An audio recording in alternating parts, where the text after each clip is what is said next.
Welcome to the HR Empowerment Podcast, where we will uncover strategies and new insights from HR professionals who discuss up-to-date regulations, best practices, and the most pressing topics like diversity and equity, leadership, dealing with difficult situations, and much more that affect your bottom line and business. Thanks for joining us. Hey everybody, Wendy Sellers here, the HR lady. Today's podcast, we're going to be talking about managing a small business and how running a small business is much, much different than a large business. It's important to know that HR and employee relations is vital for both. I'm here with my co-host, JC. Hey, it's a pleasure to be back. Thanks, Wendy.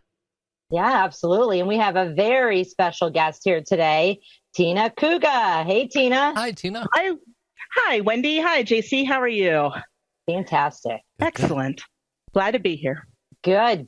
So for everyone that's listening, Tina has experience and expertise in HR and running a small business, a very chaotic small business. And so, I wanted to kind of just dive right in our first session here and talking about HR compliance. And then, of course, tell everybody about, who you are and what your experience is and your experience, not just in small businesses, which we'll get into a lot, but in big businesses as well. Sure. So I have had quite the experience all the way from small business to having one employee all the way to having, hundreds of employees. So I've supported not only those businesses from an HR capacity, but also as well having my own business and having multiple businesses throughout the year. So I like to keep busy, as I like to tell people. And I always want to be learning something new and having new ventures. So I started out kind of my career in HR. I got my master's degree in HR over at Rollins College here locally in Orlando. And from there, I started my illustrious HR career in Universal Studios. So, back in the day when Universal Studios expanded out to City Walk and Islands of Adventure, I was able to get with the company and I did employee relations, learning and performance, training and development. So I had quite the variety of experience with HR. Then I decided to kind of jump ship and go from my huge corporate nice office and jump into my own business. So I left that career and jumped into the insurance world. So I started my own agency. I started from scratch. I had to learn how to sell. I had to learn the operations, how the business ran, all those great things. And then now I've had my agency since 2006, and we've grown it to, we have now about 60 agents, health insurance agents, and I have a staff as well. I have about 5 full-time employees. And I've also done a lot of volunteering as well. I also have a background with the HR Florida. I was their conference director for 2 years. So I do have a lot of experience with the HR world as well as HR professionals. So I get to hear a lot of stories and not just my own. So and I'm sure Wendy and JC have also had the luxury of listening to that too with your contacts and such. So I'm sure amongst the three of us, we will have a lot of stories to share today. Well, yeah. Tina and Wendy, I'm sorry, I have to jump right in. Tina, your voice sounds so familiar.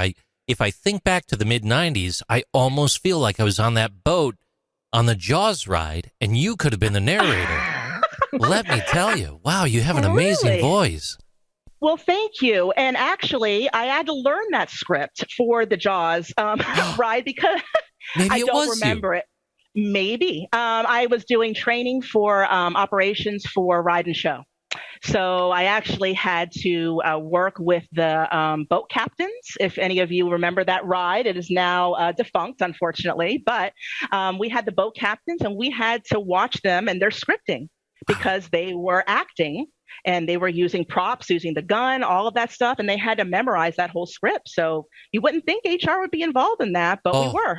Guns in the workforce. Absolutely. Right. Safe workplace, right? That is hilarious that you were just kidding. And here she goes like, no, I did have to go on to that ride. And who would ever thought, first of all, I know with me, I wasn't a kid growing up going, hey, I'm going to end up in human resources. It just happened, and then on top of that, okay, who would have thought that you're in HR and you have to learn a JAWS script while being in human resources? But Yeah.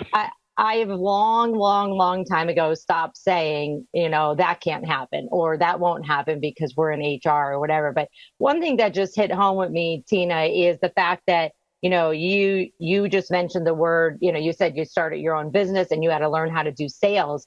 Mm-hmm. But isn't so much of HR sales on a daily basis? Oh, yeah.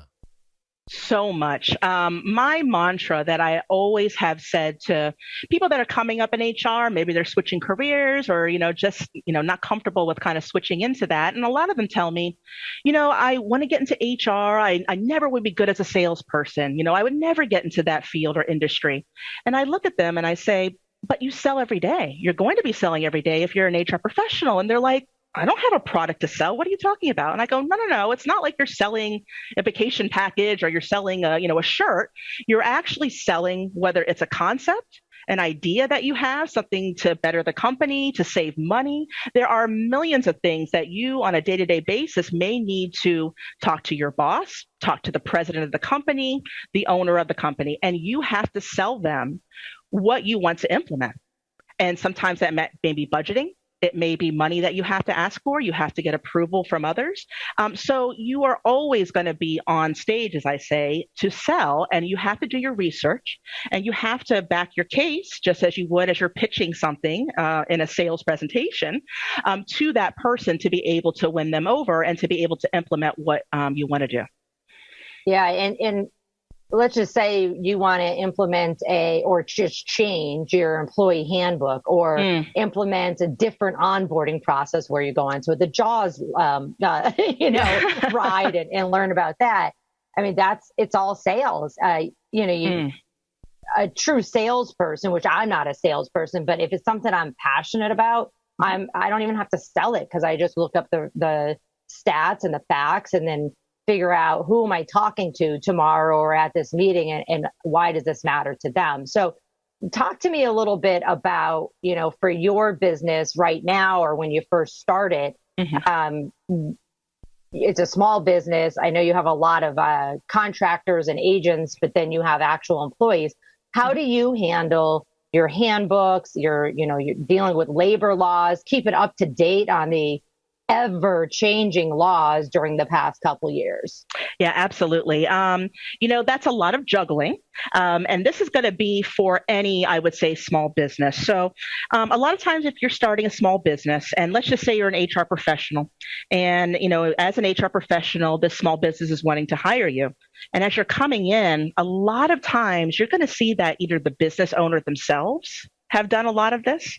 It may be, and I'm just going to say this, but like the wife. So you'll see like a husband and wife team that has a small business. And a lot of times by default, the wife tends to do all the paperwork. They have to, I'm going to do a new hire process. So I need to get the proper paperwork and documents, for example.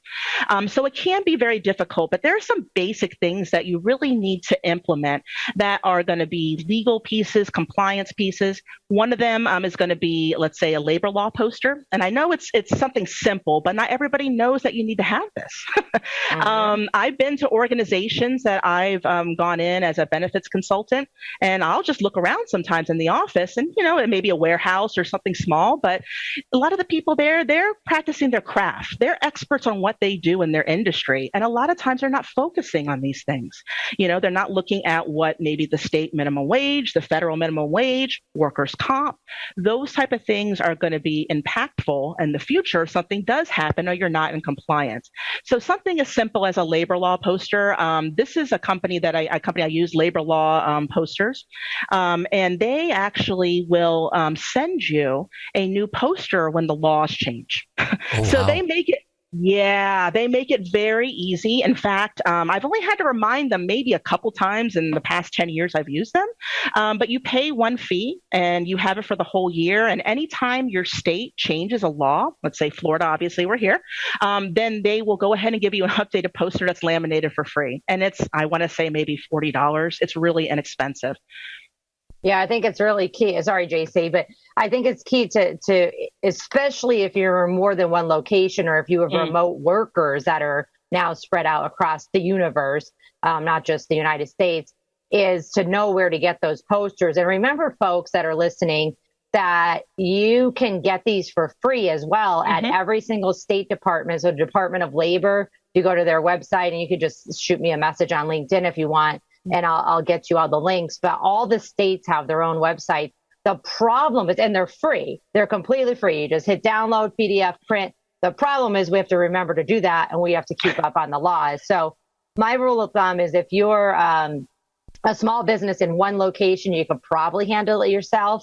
But if you're a business, even a small business, and you have employees in more than one location, more than one state, and in some cases counties or municipalities, then you should, enroll in something like this. Go ahead, JC. You had something? Absolutely. When we think about the small business too, that small business owner may have started as a sole proprietor. Maybe they didn't spend the money on the posters or aggregate those to post them for themselves, right? That's a little silly. Yeah. They might not even have an obligation. But as you grow and as you go, failure to post these job postings, they could expose you to unnecessary risk as well as provide negative evidence in employment disputes. That's a big thing too. Tina, when we think about the failure to post these, that negative evidence aspect, it's kind of a big deal. Oh, it's a huge deal. It's beyond what you could even think. If someone is not used to these things, they don't live this their day-to-day business operation. It just takes one time. It takes one time for someone, a business owner, to not be in compliance, to not be following the law, and it can cause a lot of headache. As we say in HR, document with a lot of things. So it ends up being, yes, as we know. So if something does if you have to go to court, if you have a lawsuit, if something happens, having these simple, basic things in place, employee handbooks, paperwork for a hiring onboarding process. These are just the basics to where it's going to help alleviate a lot of any sort of, laws being broken or not being in compliance. Definitely. All right, folks, we will be right back so we can continue this conversation and talk a little bit more of where you can get additional help for small businesses and compliance. Be right back. Thank you for joining the HR Empowerment Podcast, brought to you by Aurora Training Advantage. We hope you've gained new insight and strategies to navigate the HR profession. We look forward to you joining us again on the HR Empowerment Podcast.